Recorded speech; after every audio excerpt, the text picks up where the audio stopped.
Olá BitNerds, Nerd Bitcoin aqui para mais um vídeo. E hoje vou falar sobre a recente queda do preço do Bitcoin. Muitas pessoas estão em dúvida, muitas pessoas não entenderam o que aconteceu, quais foram os fatores que levaram a essa queda drástica e expressiva do Bitcoin.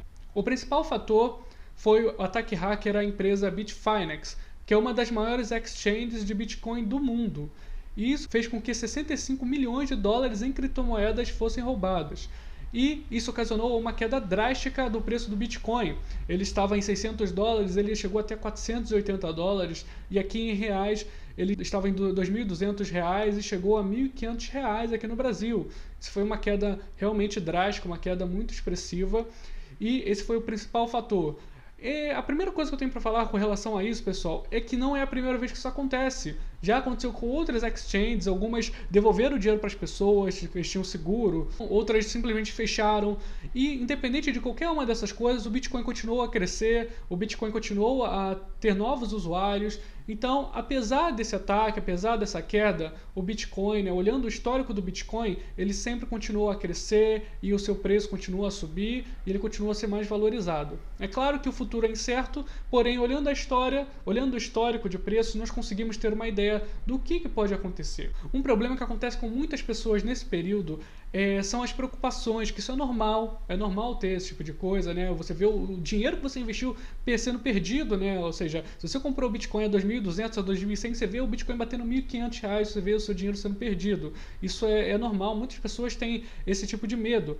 Mas sempre que acontecer esse tipo de coisa, nós temos que analisar o momento e tentar procurar o máximo possível de informações para não nos precipitarmos. Porque muitas pessoas, eu tenho certeza, que venderam por 1.500, 1.600 e hoje estão arrependidas por estar em 1.800 e provavelmente deve subir um pouco mais. Então, isso é uma coisa que nós temos muito que analisar e temos que ter a mente e o coração fechados nesse momento, né, para poder analisar bem e não fazermos nenhuma besteira. Então, sempre que ocorrer esse tipo de coisa, a melhor coisa é pensar muito bem. Esse foi o primeiro fator e esse foi o fator principal da queda. Eu vou falar mais dois fatores que não foram tão expressivos assim, mas que está causando uma certa instabilidade também no Bitcoin.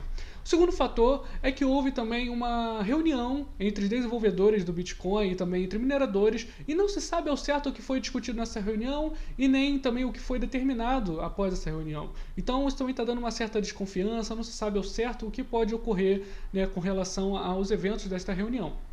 Um terceiro fator, que também não é principal, é um fator que também está causando uma certa instabilidade, é que está havendo um debate entre muitas pessoas com relação ao Bitcoin na realização de um hard fork, que é como se fosse uma alteração no sistema do Bitcoin, né? E já aconteceu isso recentemente na Ethereum, que é uma moeda que eu fiz até um vídeo aqui, eu vou deixar o link para quem não viu ainda esse vídeo, para conhecer melhor a Ethereum, e ela fez, e os criadores da Ethereum fizeram um hard fork para poder recuperar uma parte do dinheiro que foi perdida por um ataque hacker. E muitas pessoas não gostaram disso, porque é como se ainda houvesse algum tipo de controle sobre a moeda, né? E todas essas moedas têm um princípio que é da descentralização, não ter alguém ou alguma organização por trás dessas moedas. Então isso fez com que o preço da Ethereum caísse bastante, e isso desagradou muitas pessoas. Então ainda há certo receio de se fazer isso em outras moedas. No caso, a alteração no Bitcoin seria para tentar fazer algumas melhorias com relação ao tempo de transferência, a quantidade de transferências que pode ser realizada, que hoje em dia é até um pouco complicado, porque uma transferência de Bitcoin leva 20, 30 minutos, então isso acaba sendo um pouco complicado e muitas pessoas dão alternativas para poder melhorar. É algo que tem que ser levado a um debate para que as pessoas possam escolher qual a melhor forma para melhorar o Bitcoin. Então é isso, pessoal. Não esqueça de deixar o like, que isso ajuda muito. Quero agradecer a participação de vocês. Qualquer tema que vocês desejam que eu fale, é só deixar aqui nos comentários, tá bom? Muito obrigado pela atenção de vocês mais uma vez e até mais!